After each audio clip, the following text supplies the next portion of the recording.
Christie was a war reserve at Harrow Road Police Station. He was dismissed from the job for interfering with women in the canteen there.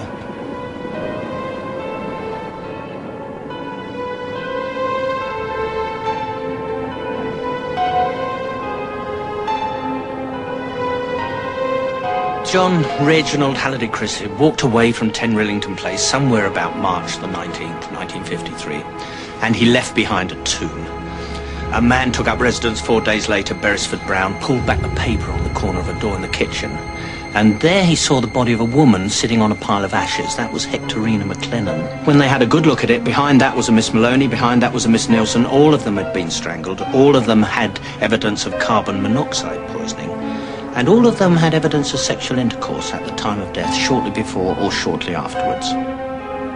Women came to Christie's house at 10 Rillington Place for the purpose of him carrying out abortions. But of course, he was a necrophiliac. There is little doubt that he had intercourse with them. Under the floorboards in the front room, the body of Mrs. Christie. In the garden, they started to dig. They found the remains of Miss Ruth first. There's the thoracic vertebrae first, with the root growing through it. And also the remains of Miss Muriel Edith. They disappeared in 43 and 44 respectively. From a very clever piece of forensic patching, they identified the teeth from dental records. They'd been shown as missing persons. They were now well on the trail of this man. He had disappeared. He was seen down at Putney Bridge, and he was arrested there by a PC Ledger and taken into the police station.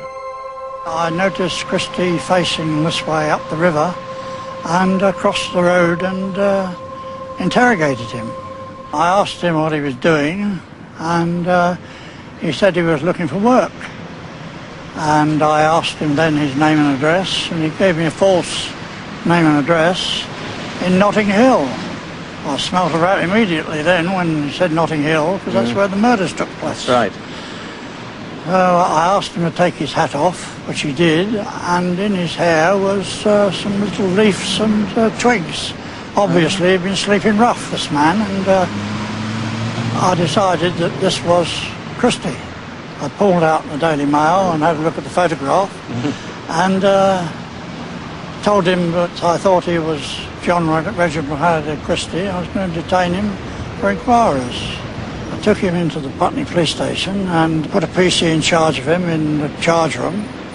I went into the office, and the sergeant looked at the identity card, which he thought had been property found in the street. But he didn't believe you, did he? Well, I said, I've got a man out here, belongs to this card. I said, blimey, he just jumped over the counter and into the charge room.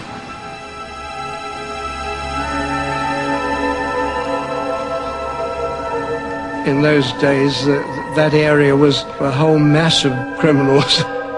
I remember one instance, I chased a man from, I'd seen stealing some produce from a shop on the corner of St Mark's Road, quite close to Rillington Place. I chased him back into 10 Rillington Place and made the arrest upstairs in Christie's house. And I remember going back to Christie and telling him that I'd arrested one of his tenants. And at that time I said to him, "What a rotten smell there is in your house, Christie." And he said to me, "It's all those blooming tenants upstairs." And I didn't realize at that time that I was standing in the front room with his mouldering wife underneath the floorboards where we were standing.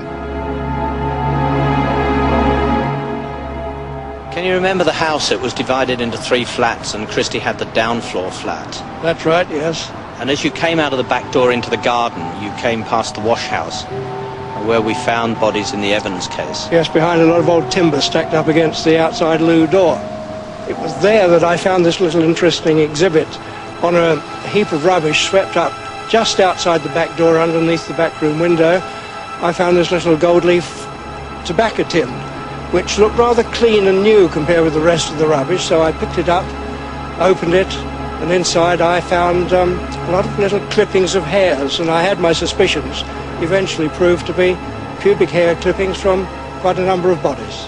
Christie was tried for the murder of his wife, found guilty, sentenced to death and hanged at Pentonville.